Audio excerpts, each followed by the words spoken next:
So I'm sure we all know that things don't always go the way you plan them, right? We've all had situations where we had a general idea of how the day was going to go, and it didn't quite work out that way. Well, today is kind of like that for me. Today I'm down at the beach, flying a drone around, and getting some shots for this video, right? And I'm kind of excited because I don't normally get to do this because I'm driving, right? And I happen to be standing next to my buddy Jeff. Jeff's down at the beach. First time he's watching this drone go around, and I say to him, "Hey Jeff, this thing's got a sport mode. Makes this thing go super fast." He's like, "Really?" I'm like, "Yeah, let me show you." So, flip the switch, off I go, zoom down the beach, right? Jeff looks over and sees the thing flying. He says, "Man, is that fast? I'm just asking. It doesn't seem that fast to me." And, I'm kind of just a little bit offended because obviously this thing's fast. So I turn it around, I come down a little bit lower so Jeff can get just a great view of this drone, and then, we all have these situations, these things that happen that we don't plan for. Or maybe it's not that. Maybe you go on a trip and you have in your mind this picturesque scenery, something stunning, beautiful, postcard kind of thing. And that's what you see. But in reality, what's really happening is you're surrounded by these gnats that are everywhere. Like just everywhere. Goodness. And you can't get away from them. Where is it? And you think to yourself, this is not exactly what I had planned today.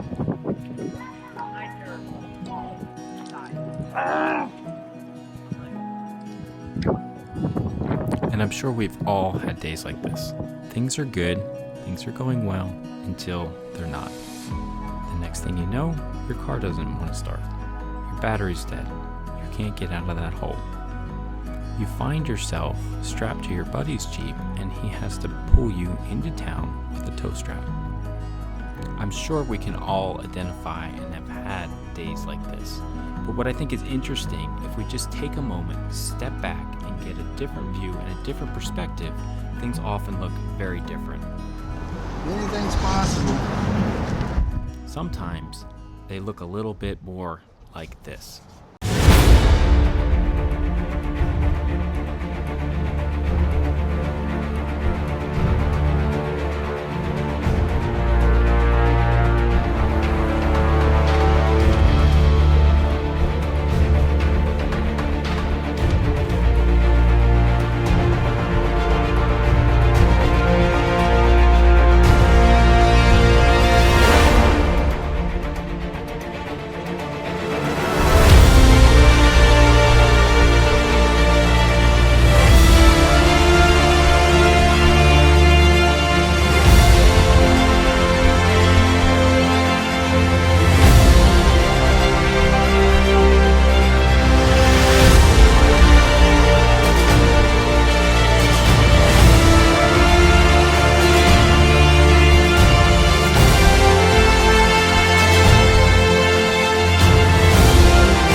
So now that we're finally on the same page together, let me welcome you to the Upper Peninsula of Northern Michigan.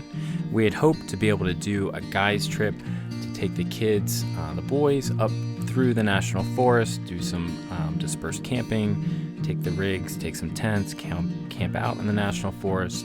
But unfortunately, the government and the governor, in her infinite wisdom, decided that that would be unsafe and unhealthy due to the coronavirus fears. That being as it's may, we decided to make the best of it and head up north to my buddy's property, where we were able to set up tents and just have a base station to work from as we went out and explored the Upper Peninsula. So I'm so happy you're here today. I hope you enjoy this video. I hope you enjoy the trails, and let's get going. Hello everyone, and welcome to Prodigal Overland. My name's Brad, and today we are up in the UP of Northern Michigan, or just the UP in Michigan.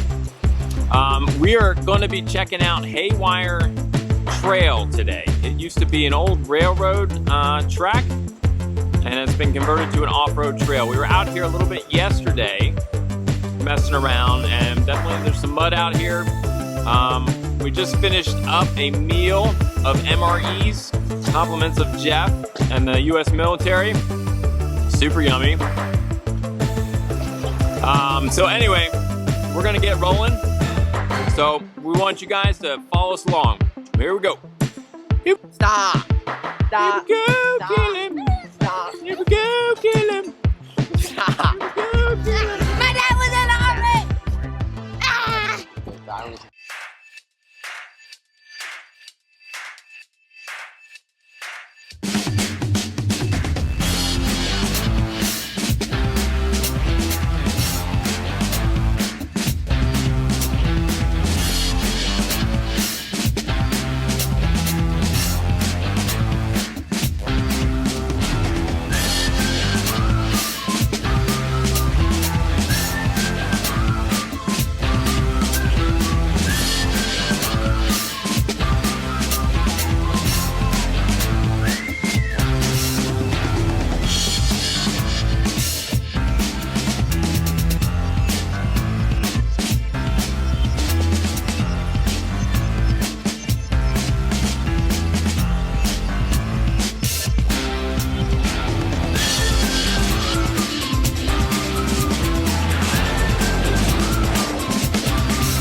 had to kind of give Jeff another ride out of that second mud hole. It definitely was deeper pitch going back the other way. So we got him up, and his battery kind of died. So he just pulled out his car starter. Looks like we got it running again. So we're gonna try to keep going. So the 4Runner's dead right now. The battery died, and we don't know if the alternator's out or what's going on. So unfortunately, I'm gonna have to kind of tow him back into town, see if we can get this looked at. So hopefully we're not done, but right now, not looking so good. So I'm not sure I really got to properly introduce Jeff yet, but you first met Jeff in a former video when we got stuck in the mud and Jeff brought his Suzuki along to come save us. Now in that video, you see me mocking Jeff for not being able to start up his Suzuki, and he needed a remote starter or a car starter or a battery charger, whatever, to get the thing started, and I'm kind of poking fun at him. And honestly, it looks pretty terrible in the video because Jeff is just standing there feeling all hurt and looking glum, and what you don't see is the banter that we've had like throughout the day. And I actually got quite a few comments about how rude I was and mean I was, and well, let me just set this up because Jeff in this clip is going to come back and just remind us of how terrible I am. Just know that this is our love language. This is how we communicate. Jeff's okay, he's a big boy, and we love having fun together. Come on, man. He says he told me not to do it, but that's after he took me through it the first time and I had to turn around and go back the second time. There was no other way out of there. It's all his fault. It's all my fault. How'd mine do, man? How'd I do? He struggled hard, and you'll see that in the video. Yeah! Woo! Not only was he struggling, but guys, he hasn't treated me very well. I just want everybody on YouTube to know that. He made fun of me with my Samurai when I had to pull him out. Yeah, now he's making fun of my 4Runner. Yeah. What a nice guy you guys are watching. Oh my gosh, you're killing me. How many times did I pull you out so far? Twice. And when you said, oh, we can make it back to town, I don't need you to come, you keep going, what did I do?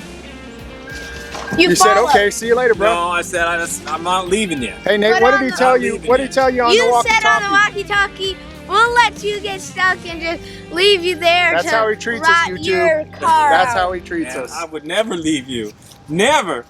So after Jeff's 4Runner did completely die, the battery went out. What had happened is in one of the mud holes, his water got up into his alternator. His alternator short-circuited, and so it wasn't charging the battery. The battery died, car wouldn't go. So I had to end up towing him back into town with actually a recovery strap that we had.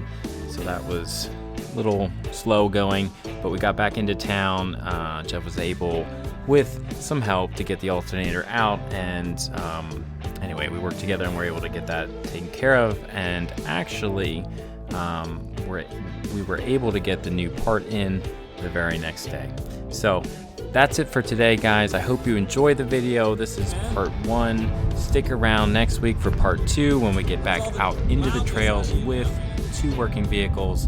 If you've not yet subscribed to this channel, please feel free to do so. Thank you for your time. Thanks for watching, and have a great day.